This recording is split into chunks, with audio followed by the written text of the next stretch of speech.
doctor. Ask your doctor or pharmacist if Pharmacodynamics has an affordable generic suitable for you. There are so many stressful things we experience in everyday life, and it's so important to listen to your body when it's telling you that enough is enough. Today we're at Richard Hawkey's house, a man who was an ex-stressed out power suit and is now a happier, far more relaxed stay-at-home dad. A life less lived is an apt way to describe Richard Hawkey's existence after long-term fatigue and depression eroded the quality of his life. Despite maintaining his pace on the corporate treadmill, his consistent lack of fulfillment eventually led to burnout and clinical depression. Richard, let's start at the beginning. Tell us a little bit about yourself. I think probably what's remarkable about me is the fact that there's very little remarkable about me. I'm Mr. Average, and that's probably one of the things that was so surprising when I did eventually burn out. I've been feeling quite tired for years, fairly cynical about things, not as excited about life as I used to be as a youngster, getting headaches 3 or 4 times a week. I kind of just thought this is just normal life. The big D word, that doesn't happen to people like me. You know, I'm happily married, I've got 2 wonderful children, I've, you know, a house in the suburbs. So that was quite a shock to be given that diagnosis.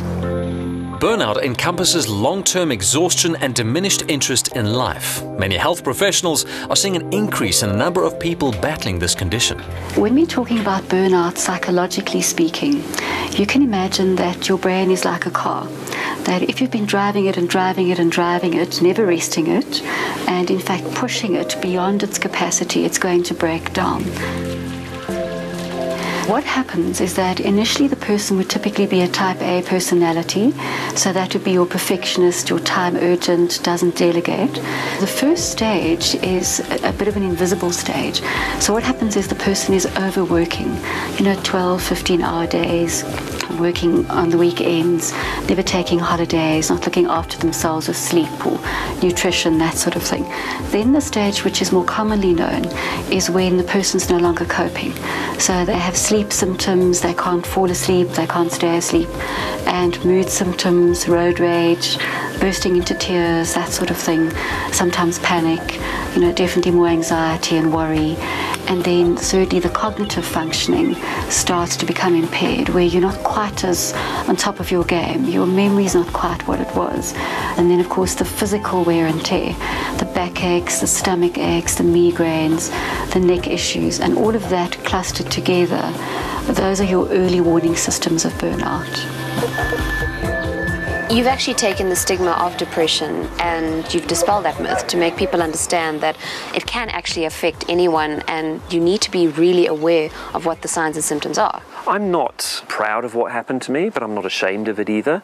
I understand now that it's an illness. I've taken responsibility for it. And unfortunately, there is a significant amount of stigma, and it has nothing to do with education standards. Trust me, there's a lot of stigma in the corporate world around this. Stress is almost a badge of honor. Look how stressed I am. I'm so important. Look, I'm busy doing important things. I'm stressed. And, the ridiculous thing about the stigma is it's rooted in ignorance. One of the posters that the South African Depression and Anxiety Group have, which for me just kind of sums it up, it says, you wouldn't tell someone with diabetes to pull themselves together. While stress often manifests itself physically, burnout has a more emotional impact. Over time, sufferers lose their hopes and dreams. Burnout will often lead to depression if it's untreated, and there's a very fine line between them. So if you have got those symptoms of depression, you shouldn't leave them. It will only get worse, and eventually you won't have any choices left. So if you're finding that you're at the beginning stage with the sleep, the mood, that kind of symptom, please do see your doctor, and you probably will be put onto an antidepressant. There are a whole range of them. And really your rule of thumb is, what's my quality of life? Am I living in black, white and grey, or is there any colour? And am I functioning? Am I functioning at work? Am I functioning as a human being within my family, in society, and in my broader circle of friends? Prevention is absolutely better than cure. So if we were looking at the 4 big pillars of prevention, number 1 would be that you need to get enough sleep. So I think people are chronically sleep deprived actually in modern society. If you had to prioritize sleep because it would be safeguarding your health and ultimately your livelihood and your functioning, you would prioritize it. Number 2, fuel.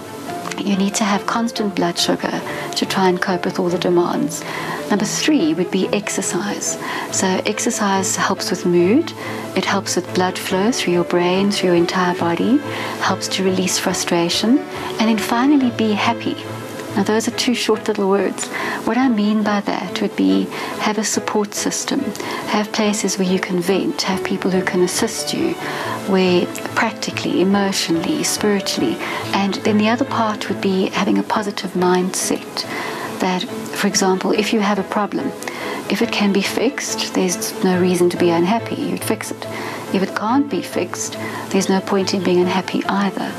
So have a realistic view on life, on your circumstance. Richard, what is your principal message to remember?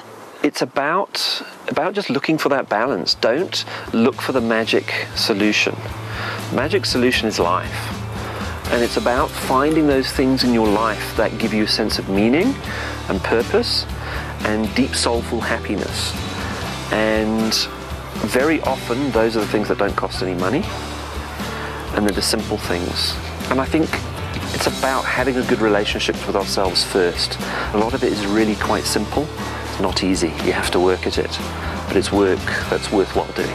Recovering from burnout is a process of slowing down, finding professional support, and re-evaluating your priorities. Ask your doctor or pharmacist if Pharmacodynamics has an affordable generic suitable for you. I want to live the best life.